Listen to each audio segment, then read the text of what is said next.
¿Has escuchado hablar de Jonestown? Este fue el infame caso del suicidio colectivo más grande de toda la historia. Si ustedes son sensibles a estos temas, les recomiendo deslizar porque la siguiente historia de verdad que es demasiado fuerte. Y no me responsabilizo por los traumas que les puede ocasionar. Jonestown es considerado el suicidio colectivo más grande que ha ocurrido en toda la historia. Ese día 918 personas se arrebataron la vida solamente por seguir las ideas de su líder. ¿Hasta qué punto la mente de las personas es tan moldeable que puede llegar a cometer actos que vayan en contra de su propio bienestar? Si estás comiendo, limpiando o estudiando, yo te acompaño mientras te cuento esta historia. Este hombre que ves aquí se llama Jim Stone y es el fundador de la iglesia del Templo del Pueblo. Amigos, las cosas más duras siempre ocurren a manos de personas que realmente son muy listas. Y si de algo se caracterizaba Jim, era por ser muy inteligente. Pero no me refiero a la inteligencia de poder sumar o hacer operaciones muy grandes con la cabeza o memorizar información. Me refiero a una inteligencia emocional. Jim podía entender perfectamente el timing para poder acercarse con alguien. Sabía cómo conseguir favores de las demás personas, cómo socializar, entablar una conversación con un desconocido, llegando al punto de convencer a personas que jamás se hubiera imaginado. Y esto él lo hizo desde muy pequeño, desde que iba al colegio y luego la universidad se dio cuenta que tenía esa afinidad para poder hacer que las personas le hicieran caso. Y eso, amigos, de verdad que es muy complicado de hacer. ¿Cuánta gente tú conoces que es guapa, inteligente y aún así no tiene tantos amigos como tú pensarías? Y claro, muchos de ellos lo hacen por decisión propia. Sin embargo, muchos otros tienen serios problemas en conectarse con las demás personas. Jim era todo lo contrario a eso. Tristemente usaría ese don para hacer el mal. Desde muy joven se interesó por las iglesias y siempre estaba intentando entender ese fenómeno de la religión. Él lo entendía desde un punto de vista quizás nuevo para esa época. A sus ojos veía a la gente que iba a la iglesia como peones, que hacían cualquier cosa que el obispo o el ministro de la iglesia les dijera. ¿Y saben qué fue lo que Jim hizo ahí? Usar eso a su favor. Si las iglesias pueden hacer eso, ¿por qué yo no? ¿Qué pasa si fundo mi propia iglesia y hago que las personas se conviertan no solamente en mis seguidores, sino en mis fieles devotos? Jim atacó a las personas que eran más blandas y más fáciles de domar. Gente con traumas, conflictos, personas que habían perdido a sus hijos, esposas, esposos. Gente que estaba profundamente fracturada y dañada mental y psicológicamente. Entonces, viendo esa debilidad, consiguió conquistar el corazón de esas personas. Empezó con amigos, con vecinos, amigos de amigos. Llegó a formar una iglesia de cerca de 5,000 personas en Estados Unidos. Mucha gente no conoce, pero es legal en ese país que las personas formen su propia iglesia, precisamente porque hay libertad religiosa. Pero claro, Jim llevaría eso hacia otro nivel. No solamente que les decía que la luz era con ellos porque pertenecían a su iglesia, sino que empezó a ponerles ideas políticas a las personas que iban, como que el mundo capitalista que había en Estados Unidos iba en contra de ellos. Jim les decía que quería fundar una iglesia en donde todos tengan acceso a comida, alimentos, a trabajo y sean felices. Que no había necesidad de vivir en un mundo en donde estuvieras preocupado por pagar facturas, el arriendo, salud y demás. Que esto era producto de la maldad que estaba enquistada en los órganos de gobierno más internos. El presidente, el vicepresidente, los ministros, todos estaban involucrados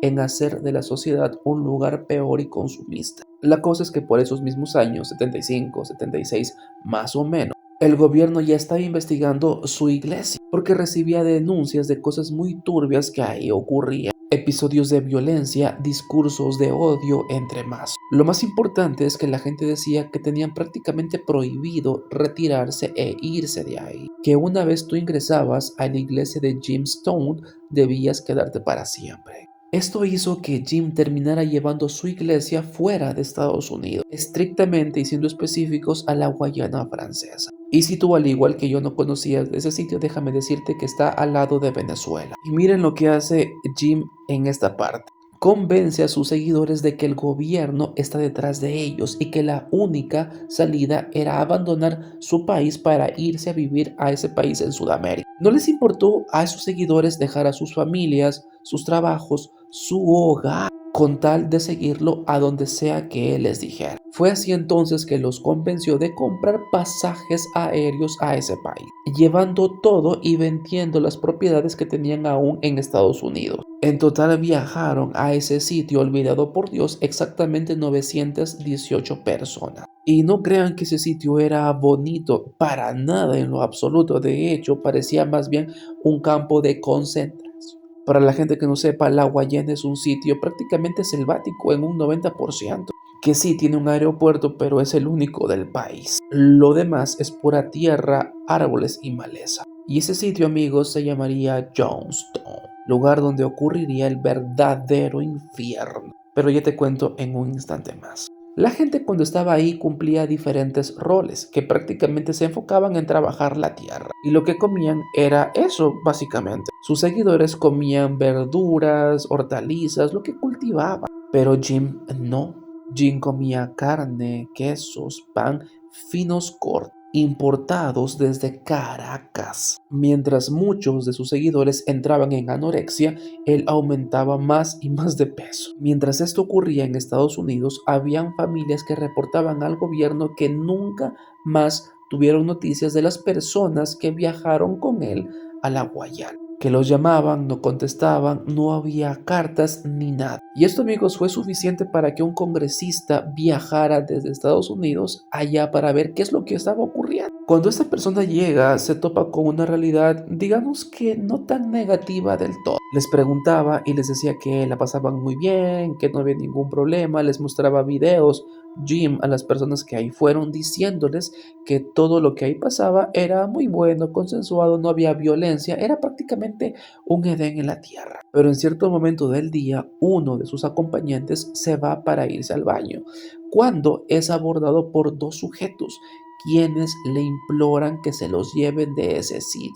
Y cuando le preguntan la razón, ellos dicen que no pueden salir, que estaban amenazados. Y eso, amigos, sería el principio del fin para todos. A la mañana siguiente, la comitiva de Estados Unidos estaba retirándose junto con las dos personas que el día anterior le rogaron se los lleven. Pero claro, eso no era lo que ellos pensaban. Esas personas eran mandadas por Jim. Y cuando estaban por subir al avión, uno de ellos sacó uno de esos objetos y empezó a enviarles, digamos que regalos. No solamente él, sino que llegó una camioneta repleta de personas fanáticas con más objetos como este.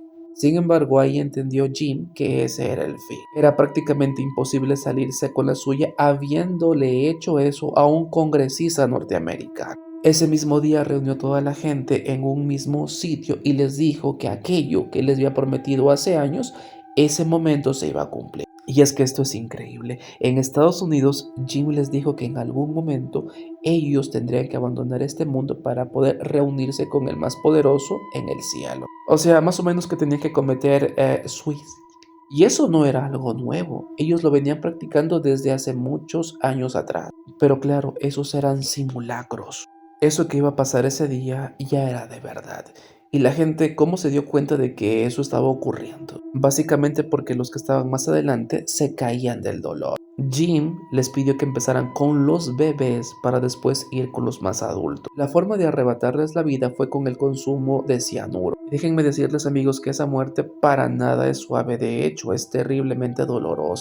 Ustedes imagínense estando ahí con las demás personas en una fila para poder consumir eso y ver cómo los demás empiezan a caerse y a gritar del dolor. Y todas esas personas terminaron así como ves en esta imagen de aquí.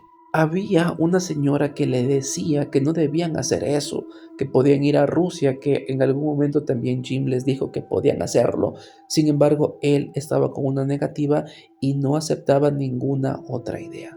Y en el fondo Jim sabía en realidad que no había escapatoria y que por eso todos se debían ir con él ese día. ¿Y saben qué es lo peor de todo? Ni siquiera Jim les cumplió esa promesa. Porque cuando todos habían cometido Él cobardemente usó un arma para evitar el cianuro y así su dolor dure lo menos posible.